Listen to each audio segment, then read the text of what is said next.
Hi ಎಲ್ಲ big boss ಲವರ್ಸಿಗೆ ನನ್ನ ಕಡೆಯಿಂದ ಬಿಗ್ ಹಾಯ್.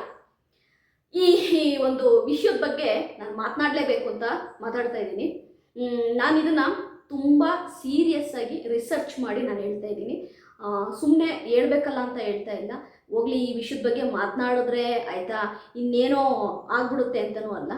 ಯಾಕೆ ಅಂತಂದರೆ ನೋಡಿ, ಗಿಲ್ಲಿಗೂ ಮತ್ತು ಕಾವ್ಯ ಇಬ್ಬರಿಗೂ ಇಷ್ಟೊಂದು ಜನ ಫ್ಯಾನ್ಸ್ ಇದ್ದಾರೆ ಅಂದರೆ ಎಲ್ಲರೂ ದಡ್ರಿರಲ್ಲ. ಕೆಲವಷ್ಟು ಜನ ಬುದ್ಧಿವಂತರು ಇರ್ತಾರೆ, ಸರಿಯಾ? ಕೆಲವಷ್ಟು ಜನ ಬುದ್ಧಿವಂತರು ಇದ್ದೇ ಇರ್ತಾರೆ, ಸರಿಯಾ? ನಾವು ಓಕೆ ಎಲ್ಲರೂ ಸುಮ್ಮನೆ ಬ್ಲೈಂಡಾಗಿ ನಂಬ್ಕೊಂಡು ಏನೋ ಮಾಡ್ತಿದ್ದಾರೆ ಅನ್ನಂಗಿಲ್ಲ. ನನಗೆ ಒಬ್ಬರು ಇದೇ GK ಫ್ಯಾನ್ಸು ಅಂದರೆ ಕಾವ್ಯ ಮತ್ತು ಗಿಲ್ಲಿ ನಟನ ಫ್ಯಾನ್ಸು ಒಂದು DM ಮಾಡಿದರು ನನಗೆ. ಆಗ ನಿಮಗೆ 40+ ಏಜ್ ಆಗಿದೆ ಅಂತಿರಲ್ಲ, ಆಯಿತಾ? ನೀವು ಕೂಡ ಈ ಲವ್ ಇದು ಎಲ್ಲ ದಾಟ್ಕೊಂಡು ಬಂದಿರ್ತೀರ, ಆಯಿತಾ? ನೀವು ಕೂಡ ಸಮಾಜದಲ್ಲಿ ಎಲ್ಲ ವಿಷಯಗಳನ್ನು ನೋಡ್ತಾ ಇರ್ತೀರ. ಇಲ್ಲಿ ಕಾವ್ಯ ಮತ್ತು ಗಿಲ್ಲಿ ಮಧ್ಯ ಏನೂ ಇಲ್ಲ ಅನ್ನಂಗಿದ್ದಿದ್ರೆ ಅಕ್ಕ ನಾವು ಕೂಡ ಇದನ್ನ ಹೆಚ್ಚಿಗೆ ತಲೆ ಕೆಡಿಸ್ಕೊಳ್ತಾ ಇರಲಿಲ್ಲ. ಇದ್ರ ಬಗ್ಗೆ ನಮಗೂ ಏನೋ ಮಾಡೋಕ್ಕೆ ಕೆಲಸ ಇಲ್ಲ, ಇದ್ರ ಬಗ್ಗೆ ನಾವು ಆಯಿತಾ ತಲೆ ಕೆಡಿಸ್ಕೊಳಕ್ಕೆ ಅಂತ ಏನೂ ಇರಲಿಲ್ಲ. ನೀವೇ ಯೋಚನೆ ಮಾಡಿ. ಓಕೆ, ನಿಮಗೆ ನೀವು ಫಸ್ಟಿಂದನೂ ಕರೆಕ್ಟಾಗಿ ಅವರಿಬ್ಬರನ್ನ ಅಬ್ಸರ್ವ್ ಮಾಡಿಲ್ಲ ಅಂದ್ರೂ ಅಟ್ಲೀಸ್ಟ್ ಬಿಗ್ ಬಾಸ್ ನಂತರ ಮತ್ತು ಬಿಗ್ ಬಾಸಲ್ಲಿ ಕೆಲವಷ್ಟು ಎಪಿಸೋಡ್ಗಳನ್ನ ನೀವು ನೋಡಿ, ನಿಮಗೆ ಅರ್ಥ ಆಗುತ್ತೆ. ಯಾಕೆ ಅಂತಂದರೆ ನಿಮಗೆ ಎಲ್ಲವಷ್ಟು ತಿಳುವಳಿಕೆ ಇದೆ. ನಾವು ಇದ್ರ ಬಗ್ಗೆ ಹೇಳಲ್ಲ. ನೀವು ತಿಳ್ಕೊಂಡಿರ್ಬೋದು, ಇಲ್ದಿದ್ದ ವಿಷಯನ ನಾವೇನೋ ಕ್ರಿಯೇಟ್ ಮಾಡ್ತಿದ್ದೀವಿ, ಇಲ್ದಿದ್ದ ವಿಷಯನ ನಾವೇನೋ ಕ್ರಿಯೇಟ್ ಮಾಡ್ತಿದ್ದೀವಿ ಅಂತ ನಿಮಗೆ ಅನ್ನಿಸ್ಬೋದು. ನೀವೇ ಒಂದ್ಸರಿ ಇದ್ರ ಬಗ್ಗೆ ತಿಳ್ಕೊಳ್ಳಿ ಅಕ್ಕ ಅಂತ. ನಾನು ಓಕೆ ಇಷ್ಟೊಂದೆಲ್ಲ ಹೇಳ್ತಿದ್ದಾರೆ ಅಂದ್ರೀಗ ಎಲ್ಲರೂ ದಡ್ರೆ ಇರಲ್ಲ, ಆಯಿತಾ? ಅದರಲ್ಲಿ ಒಬ್ಬರು ಇಬ್ಬರು ಜಾಣರು ಇದ್ದೇ ಇರ್ತಾರೆ, ಆಯಿತಾ? ಅವರು ಹೇಳಿದ್ದನ್ನು ನಾನು ಓಕೆ ನೋಡೋಣ ಅಂತ ಹೇಳ್ಬಿಟ್ಟು ಫಸ್ಟು ನನಗೆ ನೆನಪಿಗೆ ಬಂದಿತ್ತು ಚಂದ್ರಪ್ರಭಾ ಅವರು ಏನು ಒಂದು ಅಲಿಗೇಷನ್ ಮಾಡ್ತಾರೆ, ಗಿಲ್ಲಿ ನಟನ ಬಗ್ಗೆ ಒಂದು ಅಲಿಗೇಷನ್ ಮಾಡ್ತಾರೆ. ನಿಮ್ಗೆ ಯಾರಿಗಾದರೂ ಅದು ನೆನಪಿದೆಯೋ ನೆನಪಿಲ್ಲೋ ಗೊತ್ತಿಲ್ಲ, ನನಗೆ ನೆನಪಿದೆ. ನಾನು ಅದನ್ನು ಮತ್ತೆ ರೀಕಾಲ್ ಮಾಡ್ಕೊಂಡೆ. ಏನಂದರೆ ಗಿಲ್ಲಿ ಪ್ರತಿ ಶೋಗೂ ಒಂದೊಂದು ಹುಡುಗಿಯರ ಜೊತೆ ಇರ್ತಾನೆ, ಪ್ರತಿ ಶೋ ಅಲ್ಲೂ ಒಂದೊಂದು ಹುಡುಗಿಯರ ಜೊತೆ ಫ್ಲರ್ಟ್ ಮಾಡ್ತಾನೆ ಅನ್ನೋ ವಿಷಯನ ಗಿಲ್ಲಿ ಮೇಲೆ ಒಂದು ಆಪಾದನೆ ಮಾಡ್ತಾರೆ. ಈಗ ಕಾವ್ಯ ಜೊತೆನೂ ಅದೇ ಮಾಡ್ತಾ ಇರೋದು, ನನ್ನ ತಂಗಿಯಿಂದ ದೂರ ಇರು ಅನ್ನೋ ಮಾತನ್ನು ಹೇಳ್ತಾರೆ.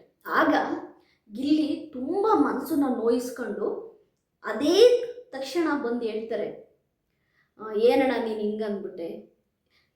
ಆ ಶೋಗಳಲ್ಲಿ ಸ್ಕ್ರಿಪ್ಟ್ ಅದು, ನಾನೇನು ಕೆಲವಷ್ಟು ಶೋಗಳು ಮಾಡಿದ್ದೀನಿ, ಅದರಲ್ಲಿ ಕೆಲವಷ್ಟು ಆಯಿತಾ ಬೇರೆ, ಅದು ಗಗನ ಆಗಲಿ ಇನ್ಯಾರೋ ಆಗಲಿ, ಅದು ಜಸ್ಟ್ ಸ್ಕ್ರಿಪ್ಟಲ್ಲಿ ಏನು ಹೇಳೋರು ಅದನ್ನು ನಾನು ಮಾಡ್ತಾ ಇದ್ದೆ. ಬಟ್ ಇದು ರಿಯಾಲಿಟಿ ಅಣ್ಣ. ನಾನು ಕಾವ್ಯನ ಮೇಲೆ ಇಟ್ಟಿರುವಂಥ ಅಭಿಮಾನ ಪ್ರೀತಿ ನಿಜವಾಗ್ಲೂ ಜೆನ್ಯೂನ್ ಅನ್ನೋದನ್ನು ಗಿಲ್ಲಿ ಹೇಳ್ತಾರೆ. ಇದು ನಂಬರ್ 1.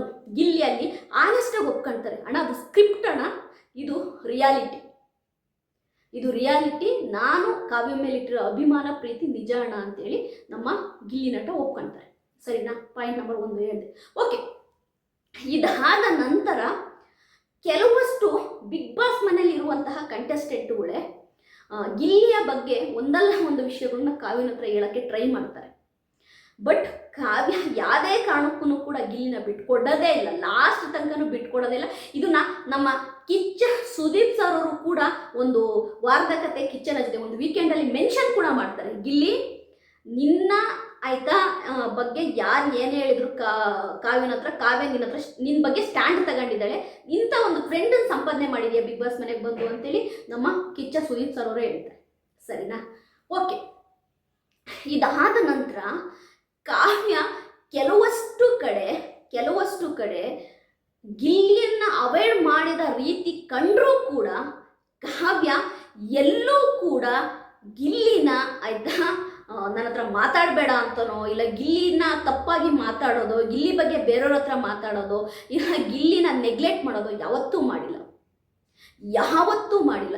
ಗಿಲ್ಲಿ ಏನೇ ಕೀಟ್ಲೆ ಮಾಡಿದ್ರು, ಏನೇ ಚೇಷ್ಟೆ ಮಾಡಿದ್ರು, ಏನೇ ಮಾಡಿದ್ರು ಗಿಲ್ಲಿಗೆ ಬುದ್ಧಿ ಹೇಳ್ತಾ ಇದ್ಲು ಮತ್ತು ಗಿಲ್ಲಿನ ಸಹಿಸ್ಕೊಳ್ತಾ ಇದ್ಲು, ಸರಿಯಾ? ಆಮೇಲೆ ನಂಬರ್ 3 ಪ್ರೇಮ್ ಅವ್ರು ಬಂದಿದ್ರು, ನಿಮ್ಮೆಲ್ಲರಿಗೂ ಗೊತ್ತು. ಯಾವುದೋ ಒಂದು ಫಿಲ್ಮು ಪ್ರಮೋಷನ್ಗೋ ಏನೋ ಗೊತ್ತಿಲ್ಲ ನನಗೆ, ಸಮಥಿಂಗ್ ಪ್ರೇಮ್ ಅವರು ಬಂದಿದ್ದರು, ಜೋಗಿ ಪ್ರೇಮ್ ಅವರು. ಆಗ ನೀವು ಏನು ಅಂದ್ಕೊಳ್ತೀರ ಏನೋ ಗೊತ್ತಿಲ್ಲ, ಅವತ್ತು ಗಿಲ್ಲಿ ಕಾವ್ಯನ ಏಕಾಏಕಿ ಒತ್ಕೊಂಡು ಬೆನ್ನಿನ್ಗಡೆ ಡ್ಯಾನ್ಸ್ ಮಾಡಿದಾಗ ಖಂಡಿತವಾಗ್ಲೂ ಕಾವ್ಯನ ಜಾಗದಲ್ಲಿ ಬೇರೆ ಯಾವುದೇ ಕಂಟೆಸ್ಟೆಂಟ್ ಇದ್ದಿದ್ರು ಗಿಲ್ಲಿಗೆ ಮಕ್ಕುಗ್ದಿರೋರು.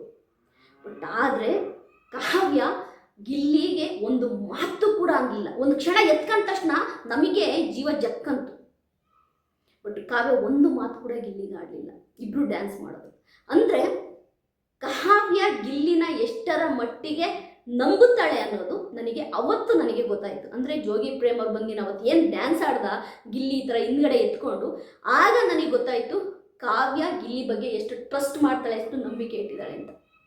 ಓಕೆ, ತುಂಬ ಜನ ಕಾವ್ಯನ ಆಯಿತಾ ಗಿಲ್ಲಿ ಫಿನಾಲೆ ತನಕ ಕರ್ಕೊಂಡು ಹೋಗ್ತಾನೆ ಅಂತ ತುಂಬ ಗೇಲಿ ಮಾಡಿದ್ರು. ಪ್ರತಿ ನಾಮಿನೇಷನಲ್ಲೂ ಕೂಡ ಅದೇ ಕಾರಣ ಕೊಡ್ತಾಯಿದ್ರು. ಎಲ್ಲೂ ಕೂಡ ಗಿಲ್ಲಿ ಒಂದು ಕ್ಷಣ ಕೂಡ ಆ ಮಾತನ್ನು ಬದಲಾಯಿಸಿಲ್ಲ. ಇಲ್ಲ, ನನ್ನ ಜೊತೆಗೆ ನಾನು ಕಾವ್ಯನ ಕರ್ಕೊಂಡು ಹೋಗ್ತೀನಿ ಅಂತೇಳಿ ತುಂಬ ಸ್ಟ್ರಾಂಗಾಗಿ ಹೇಳ್ತಾಯಿದ್ರು, ತುಂಬ ಸ್ಟ್ರಾಂಗಾಗಿ. ಆಮೇಲೆ ಒಂದು ನಾಮಿನೇಷನ್ ಬರುತ್ತೆ, ಫೋಟೋನ ಇದಕ್ಕೆ ಹಾಕೋದು, ಬೆಂಕಿಗೆ ಹಾಕೋದು. ನಿಜವಾಗ್ಲೂ ಅವನು ಕಾವ್ಯನ ಉಳಿಸೋಕ್ಕೆ ಅವನು ಎಷ್ಟೆಲ್ಲ ಶ್ರಮಪಟ್ಟ, ಅವನ ಕಣ್ಣಲ್ಲಿ ಅದು ಕಾಣ್ತಾ ಇತ್ತು. ಹೇಗಾದರೂ ಮಾಡಿ ಕಾವ್ಯನ ಸೇವ್ ಮಾಡಬೇಕು, ಕಾವ್ಯನ ಫಿನಾಲೆ ಕರ್ಕೊಂಡು ಹೋಗ್ಬೇಕು ಅನ್ನೋದು, ಆ ಒಂದು ಪ್ರೀತಿ, ಆ ಒಂದು ಎಂತ ಹೇಳ್ತಾರಲ್ವ, ಕಾವ್ಯನ ಮೇಲೆ ಇರುವ ರೆಸ್ಪೆಕ್ಟ್ ಅದರಲ್ಲಿ ಗೊತ್ತಾಗ್ತಾ ಇತ್ತು. ಸರಿನಾ? ಓಕೆ, ಎಷ್ಟೋ ಸಾರಿ ಕಾವ್ಯ ಗಿಲ್ಲಿ ಮಧ್ಯ ಎಷ್ಟೋ ಮಿಸ್ಅಂಡರ್ಸ್ಟ್ಯಾಂಡಿಂಗ್ ಆದಾಗ ನಮ್ಮ ಗಿಲ್ಲಿ 2-3 ದಿನ ಊಟ ಬಿಟ್ಟಿರೋದುಂಟು, ಆಮೇಲೆ ಸಾರಿ ಕೇಳಿ ಮತ್ತೆ ಊಟ ಮಾಡಿರೋದುಂಟು. ಬಟ್ ಇಲ್ಲಿ ಇವರಿಬ್ಬರ ಮಧ್ಯ ಒಂದು ಅಂಡರ್ಸ್ಟ್ಯಾಂಡಿಂಗು, ಒಂದು ಕೆಮಿಸ್ಟ್ರಿ ಆಯ್ತು, ಇವರಿಬ್ಬರ ಮಧ್ಯೆ ಏನೋ ಒಂದು ಬಾಂಡು ಇದೆ ಅನ್ನೋದು ನೋಡುವ ಜನರಿಗೆ ಅದು ಗೊತ್ತಾಗಕ್ಕೆ ಸ್ಟಾರ್ಟ್ ಆಯಿತು. ಯಾಕೆಂದರೆ ಒಂದು ಸರಿ 2 ಸರಿ ಎಷ್ಟೂ ಸರಿ ಅವರಿಬ್ಬರನ್ನು ದೂರ ಮಾಡಿದ್ರು ಕೂಡ ಅದು ಆಗಲಿಲ್ಲ. ಅವ್ರ ಆ ಬಾಂಡು ಇನ್ನೂ ಸ್ಟ್ರಾಂಗ್ ಆಗ್ತಾ ಹೋಯಿತು.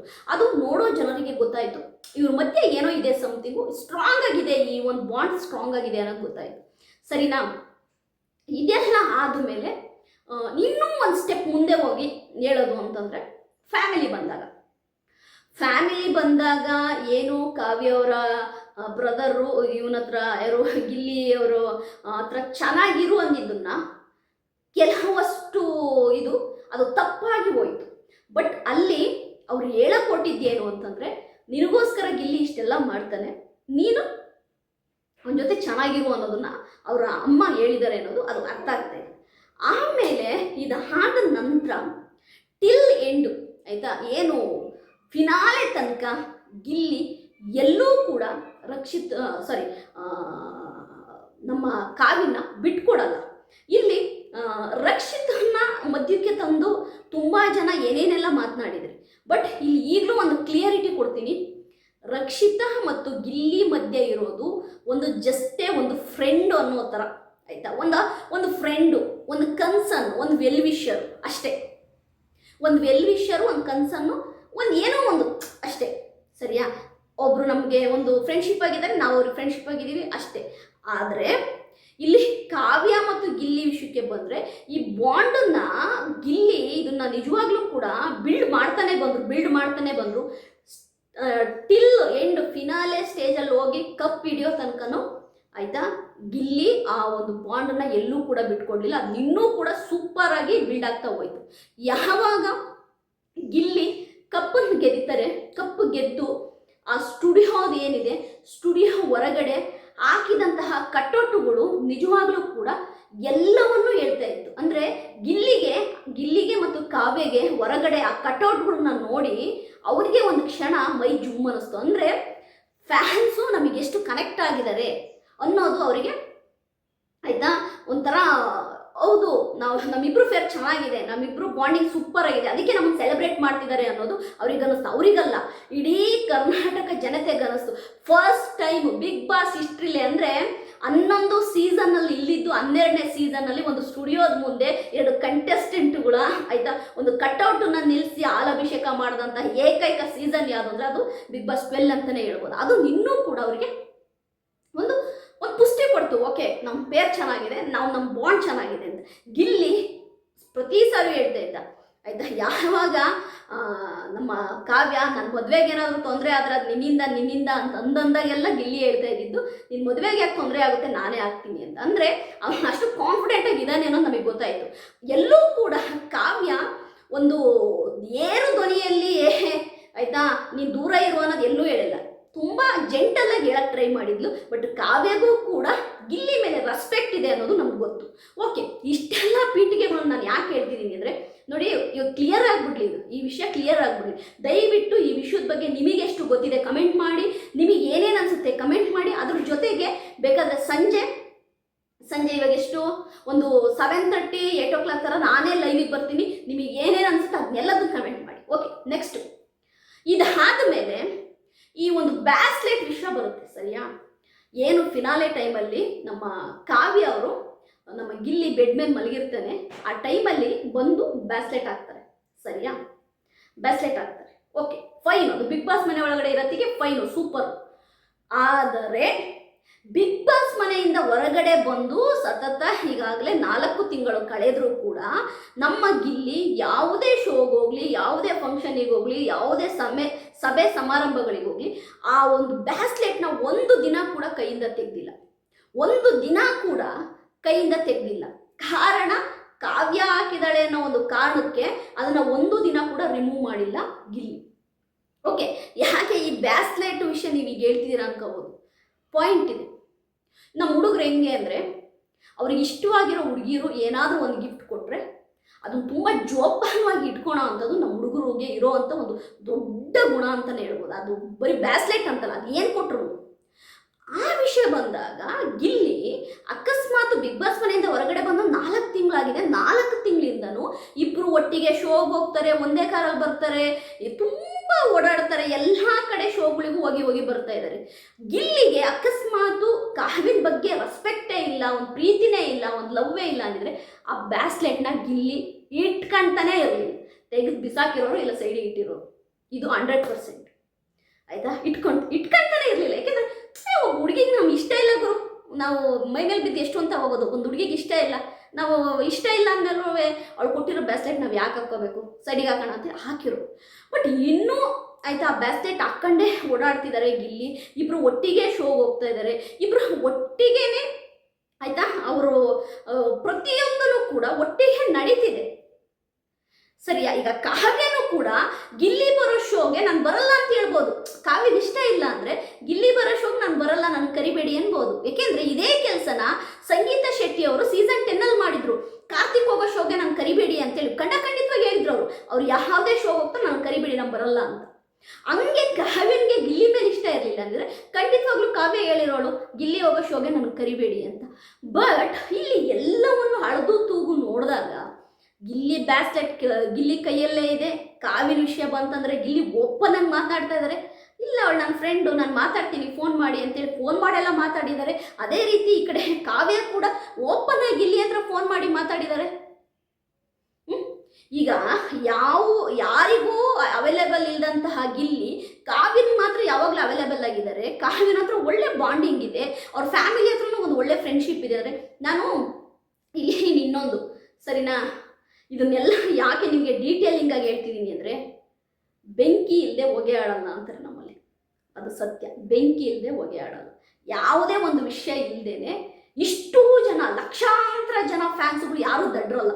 10 ಜನ ದಡ್ರಿದ್ರೆ ಅಲ್ಲಿ 5 ಜನ ಬುದ್ಧಿವಂತರಿರ್ತಾರೆ. ಅವರು ಯೋಚನೆ ಕೆಲವೊಂದು ಆ್ಯಂಗಲಲ್ಲಿ ಅವ್ರು ಯೋಚನೆ ಮಾಡಿರ್ತಾರೆ. ಈಗ ನಾನು ಹೇಗೆ ಇಷ್ಟು ದಿನ ಈ ವಿಡಿಯೋನ ನಾನು ಮಾಡ್ದಿಲ್ದವಳು ಇವತ್ತು ಅದೇ ಕೆಲಸವಾಗಿ ಎಲ್ಲದನ್ನು ನೋಡಿ ಒಂದನ್ನ ಎಲ್ಲ ಒಂದಕ್ಕೊಂದಕ್ಕೆ ನೋಡಿ ಇವತ್ತು ಈ ವಿಡಿಯೋ ಮಾಡ್ತಿದ್ದೀನಿ ಅಂದರೆ ನಾನು ಅದೇ ಹೇಳ್ತೀನಲ್ವಾ, ದಡ್ರ ಜೊತೆ ಬುದ್ಧಿವಂತರು ಇರ್ತಾರೆ.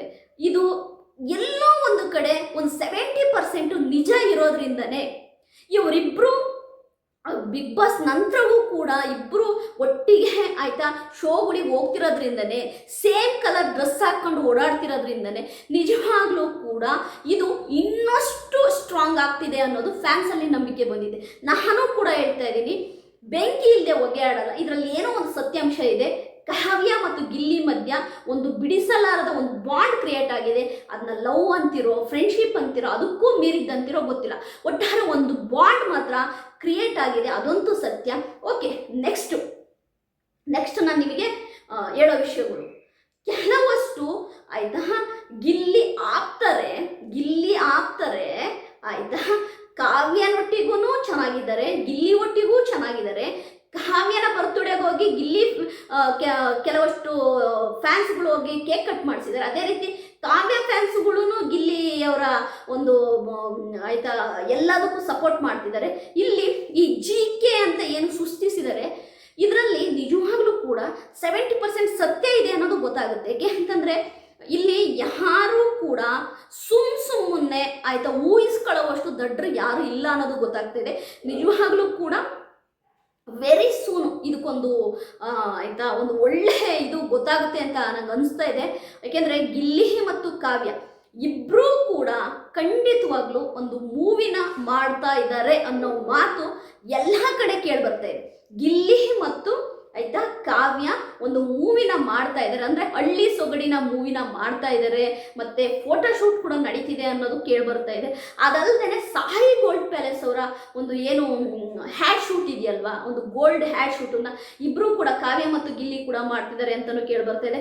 ಒಟ್ಟಾರೆಯಾಗಿ ಆಯ್ತು ಇದೊಂದು ಸ್ವಲ್ಪ ಲೆಂತಿ ಇದೆ, ನೋಡಿಬಿಡಿ, ನೋಡಿದರೆ ನಿಮ್ಗೆ ಪೂರ್ತಿ ಅರ್ಥ ಆಗುತ್ತೆ. ಇಲ್ಲ ಅಂತಂದ್ರೆ ಆಮೇಲೆ ಮಧ್ಯದಲ್ಲಿ ಹಂಗೆ ಹೇಳಿದ್ರೆ ಹಿಂಗೆ ಹೇಳಿದ್ರೆ ಅಂತೀರ. ಇದನ್ನು ಒಟ್ಟಾರೆಯಾಗಿ ಕ್ಯಾಲ್ಕುಲೇಟ್ ಮಾಡಿ ನೋಡೋದಾದರೆ ಖಂಡಿತವಾಗ್ಲೂ ಆಯಿತಾ ಅದು GK ಫ್ಯಾನ್ಸ್ ಆಗಲಿ ಕಾವ್ಯ ಗಿಲ್ಲಿ ಫ್ಯಾನ್ಸ್ ಆಗಲಿ ಎಲ್ಲರಿಗೂ ನಾನು ಹೇಳೋದು ಒಂದೇ, ಯಾವುದೇ ಹುಡುಗಿ ಆಯಿತಾ ಅದು ಕಾವ್ಯನಂತ ಸ್ಟ್ರಿಕ್ ಆಗಿರೋ ಹುಡುಗಿ, ಕಾವ್ಯನಂತ ತುಂಬಾ ಮೆಚುರಿಟಿ ಇರುವಂತಹ ಹುಡುಗಿ ಸುಮ್ಮನೆ ಆಯಿತಾ ಸೋಷಿಯಲ್ ಮೀಡಿಯಾದಲ್ಲಿ ಮಾತಾಡೋರಿಗೆ ನಿಜವಾಗ್ಲೂ ಕೂಡ ಆಹಾರ ಆಗಲ್ಲ. ಆದರೂ ಕೂಡ ಕಾವ್ಯ ಆಯಿತಾ ಇಲ್ಲಿ ಗಿಲ್ಲಿ ಜೊತೆ ಓಡಾಡ್ತಿದ್ದಾರೆ, ಗಿಲ್ಲಿ ಜೊತೆ ಎಲ್ಲ ಫಂಕ್ಷನಿಗೂ ಹೋಗ್ತಿದ್ದಾರೆ ಅಂದರೆ ಸಮಥಿಂಗ್ ಇದೆ ಅನ್ನೋದು ಗೊತ್ತಾಗ್ತಾ ಇದೆ. ಅದು ನೀವು ಹೆಂಗೆ ಬೇಕಾದರೂ ತಿಳ್ಕೊಬೋದು. ಅದು ಎಂತ ಹೇಳ್ತಾರಲ್ಲ ಒಂದು ಒಂದು ಬಾಂಡ್ ಅಂತೂ ಕ್ರಿಯೇಟ್ ಆಗಿದೆ ಗಿಲ್ಲಿ ಮತ್ತು ಕಾವ್ಯ ಇವರಿಬ್ಬರ ಮಧ್ಯೆ ಒಂದು ಬಿಡಿಸಲಾಗದ ಬಾಂಡ್ ಅಂತೂ ಕ್ರಿಯೇಟ್ ಆಗಿದೆ. ಒಟ್ಟಾರೆ ನನಗೆ ಇವತ್ತು ಹೇಳಬೇಕು ಅನ್ನಿಸ್ತು, ನಿಮಗೆ ಹೇಳಿದ್ದೀನಿ. ಏನೋ ಇದೆ, ಸಮಥಿಂಗ್ ಇದೆ, ಅದು ವೆರಿ ಸೂನ್ ಗೊತ್ತಾಗುತ್ತೆ. ಅವರಿಬ್ಬರ ಮಧ್ಯೆ ಏನೋ ಒಂದು ಬಾಂಡಿಂಗ್ ಇದೆ, ಅದು ನಿಜವಾಗ್ಲೂ ಖಂಡಿತವಾಗ್ಲೂ ಗೊತ್ತಾಗುತ್ತೆ. ಅದರ ಒಟ್ಟಿಗೆ ಇಲ್ಲಿ ನಾನೇನು ಆಯಿತಾ ಕಾವ್ಯನ ವೈರಿ ಅಲ್ಲ ಆಯಿತಾ. ನನಗೆ ಕಾವ್ಯನ ಬಗ್ಗೆ ತುಂಬ ರೆಸ್ಪೆಕ್ಟ್ ಇದೆ. ನಾನು ಕಾವ್ಯನ ಬಗ್ಗೆ ಬಿಗ್ ಬಾಸ್ ಮನೆಯಲ್ಲೂ ಕೂಡ ಹೇಳಿದ್ದೀನಿ. ಅವಳ ಕ್ಯಾರೆಕ್ಟರ್ ನನಗೆ ತುಂಬ ಇಷ್ಟ, ತುಂಬಾ ಆಯಿತಾ ಎಂತ ಹೇಳ್ತಾರಲ್ವಾ ಕಾನ್ಫಿಡೆಂಟ್ ಆಗಿರುವಂಥ ಕ್ಯಾರೆಕ್ಟ್ರು ಕಾವ್ಯಂದು ಅನ್ನೋದನ್ನು ನಾನು ನಿಮಗೆ ಹೇಳಿದ್ದೀನಿ. ಅದೇ ರೀತಿ ಗುಡ್ ಬಿಹೇವಿಂಗ್ ಇದೆ, ಅದನ್ನು ಕೂಡ ಹೇಳಿದ್ದೀನಿ. ಈ ವಿಡಿಯೋನ ನನಗೆ ಯಾಕೆ ಮಾಡಬೇಕು ಅಂತ ಅನ್ನಿಸ್ತು ಅಂದರೆ ಇಷ್ಟು ದಿನಗಳ ಕಾಲ ನನಗೆ ಆಯಿತಾ ಇದ್ರ ಬಗ್ಗೆ ನನಗೆ ಯಾವುದೇ ಮಾಹಿತಿ ಕೂಡ ಇರಲಿಲ್ಲ. ಇದ್ರ ಬಗ್ಗೆ ನಾನು ಅಷ್ಟಾಗಿ ತಲೆನೂ ಹಿಡಿಸ್ಕೊಂಡಿರಲಿಲ್ಲ. ಬಟ್ ಇಸ್ ಒನ್ ಫ್ಯಾನ್ ಹೇಳಿದಾಗ ಓಕೆ ನಾವು ಯಾಕೆ ಇದ್ರ ಬಗ್ಗೆ ಸರ್ಚ್ ಮಾಡಬಾರ್ದು, ಇದ್ರ ಬಗ್ಗೆ ನಾವು ಸ್ವಲ್ಪ ತಿಳ್ಕೊಬೋದು ಅಂದಾಗ ನನಗೆ ಗೊತ್ತಾಗಿದ್ದು 70% ಏನು ಸೋಷಿಯಲ್ ಮೀಡಿಯಾದಲ್ಲಿ ಬರ್ತಿರೋ ಫೋಟೋಸು ಎಲ್ಲ ಕೂಡ ಏನು ತುಂಬ ಎಡಿಟಿಂಗ್ ಫೋಟೋಸ್ ಅಲ್ಲ, ರಿಯಲ್ ಫೋಟೋಸೇ ಬರ್ತಾ ಇದ್ದಾವೆ. ಅದಲ್ಲದೆ ನಮ್ಮ ಗಿಲ್ಲಿ ಮತ್ತು ಕಾವ್ಯ ಇಬ್ಬರು ಕೂಡ ಶೋಗೆ ಹೋದಾಗ ಇಬ್ಬರು ಆಯಿತಾ ಅಲ್ಲಿರುವಂತಹ ಫ್ಯಾನ್ಸ್ಗಳನ್ನ ರಂಜಿಸಿದ್ದಾರೆ, ಹಾಡು ಹೇಳಿದ್ದಾರೆ, ಮಾತಾಡಿಸಿದ್ದಾರೆ. ಇಬ್ಬರು ಒಟ್ಟಿಗೆ ಆಯಿತಾ ಮಾತಾಡಿದ್ದಾರೆ. ಫ್ಯಾನ್ಸ್ ಕೊಟ್ಟಂತಹ ಏನು ಗಿಫ್ಟ್ಗಳಿದಾವಲ್ಲ ಗಿಫ್ಟ್ಗಳನ್ನ ರಿಸೀವ್ ಮಾಡ್ಕೊಂಡಿದ್ದಾರೆ. ಯೋಚನೆ ಮಾಡಿ, ಕಾವ್ಯನ್ಗೆ GK ಅಂತೇಳಿ ಒಂದು ಗಿಫ್ಟ್ ಕೊಟ್ಟಾಗ ಮತ್ತು ಗಿಲ್ಲಿ ಜೊತೆ ಇರುವಂಥ ಎಷ್ಟೋ ಮೂಮೆಂಟ್ಗಳನ್ನ ಮೆಮೊರಿಯಾಗಿ ಫೋಟೋಸ್ ಕೊಟ್ಟಾಗ ಕಾವ್ಯನ್ಗೆ ಇಷ್ಟ ಇಲ್ಲ ಅಂತಂದರೆ ಖಂಡಿತವಾಗ್ಲೂ ತಗೊಳಲ್ಲ ಅದನ್ನು. ಯೋಚನೆ ಮಾಡಿ, ಒಬ್ಬ ಹುಡುಗಿ, ಒಬ್ಬ ಮದುವೆ ಆಗೋ ಹುಡುಗಿ ಗಿಲ್ಲಿಯ ಫೋಟೋಗಳು, ಗಿಲ್ಲಿ ಫ್ರೇಮ್ಸು, ಗಿಲ್ಲಿದು ಎಲ್ಲ ವಸ್ತುಗಳನ್ನ ಕಾವ್ಯ ಕೊಡ್ತಾ ಇರ್ತಾರೆ. ಬಟ್ ಕಾವ್ಯ ಎಲ್ಲೂ ಕೂಡ ಬೇಡ ಅಂದಿಲ್ಲ, ಎಲ್ಲದನ್ನು ಕೂಡ ಪ್ರೀತಿಯಿಂದ ರಿಸೀವ್ ಮಾಡ್ಕೊಂಡು ನೋಡ್ತಾಳೆ. ಅದು ನನಗೆ ಖುಷಿಯಾಗಿದೆ. ಮೊನ್ನೆ ಒಂದು ನಾನು ನೋಡಿದ್ದು ವಿರಾಟ್ ಕೊಹ್ಲಿ ಮತ್ತು ಅನುಷ್ಕಾ ಮತ್ತು ಯಶ್ ರಾಧಿಕಾ ಅವರ ಮಧ್ಯದಲ್ಲಿ ಗಿಲ್ಲಿ ಮತ್ತು ಕಾವ್ಯ ಫೋಟೋ ಇಟ್ಟು ಕೊಟ್ಟಿದ್ದನ್ನ ಒಂದು ಕ್ಷಣ ಅವಳು ನಿಂತು ನೋಡಿ ನಗ್ತಾ ಇದ್ಲು. ಅಂದರೆ ಎಲ್ಲೂ ಕೂಡ ಕಾವ್ಯ ನೀವು ಯಾವುದು ನನಗೆ ಕೊಡಬೇಡಿ, ನನಗೆ ಗಿಲ್ಲಿ ಕಡ್ರೆ ಇಷ್ಟ ಇಲ್ಲ, ಇದು ಯಾವುದನ್ನು ಹೇಳಿಲ್ಲ. ಹಾಗಾಗಿನೇ ಫ್ಯಾನ್ಸ್ಗಳು ಈ ಒಂದು ಬಾಂಡ್ ಇಷ್ಟು ಬಿಲ್ಡ್ ಆಗಿರೋದನ್ನು ಅವರು ಸಂಭ್ರಮಿಸ್ತಿದ್ದಾರೆ, ಹ್ಯಾಪಿಯಾಗಿ ಫೀಲ್ ಮಾಡ್ತಾ ಇದ್ದಾರೆ. ನನಗೆ ಹೇಳಬೇಕು ಅನ್ನಿಸ್ತು, ಹೇಳಿದ್ದೀನಿ. ನನ್ನ ವಿಡಿಯೋ ಇಷ್ಟ ಆಗಿದೆಯೋ ಆಗಿಲ್ವೋ ಅನ್ನಲ್ಲ, ರಿಯಾಲಿಟಿ ಹೇಳಿದ್ದೀನಿ. ಇದ್ರ ಕೆಳಗಡೆ ನೀವು ಕಮೆಂಟ್ ಮಾಡಿ. ನಿಮ್ಮ ಕಮೆಂಟುಗಳು ಯಾವುದಾದ್ರೂ ಗಿಲ್ಲಿ ಮತ್ತು ಕಾವ್ಯ ಒಂದು ಮೂಮೆಂಟು ನಂಗೆ ಈ ಮೂಮೆಂಟಲ್ಲಿ ಹಿಂಗೆ ಅನ್ನಿಸ್ತು ಮೇಡಮ್, ನಮಗೆ ಇವರಿಬ್ಬರು ಮದುವೆ ಆಗ್ತಾರೆ ಅಂತ ಅನಿಸಿದ್ರೆ ದಯವಿಟ್ಟು ಕಮೆಂಟ್ ಮಾಡಿ. ಬಾಯ್.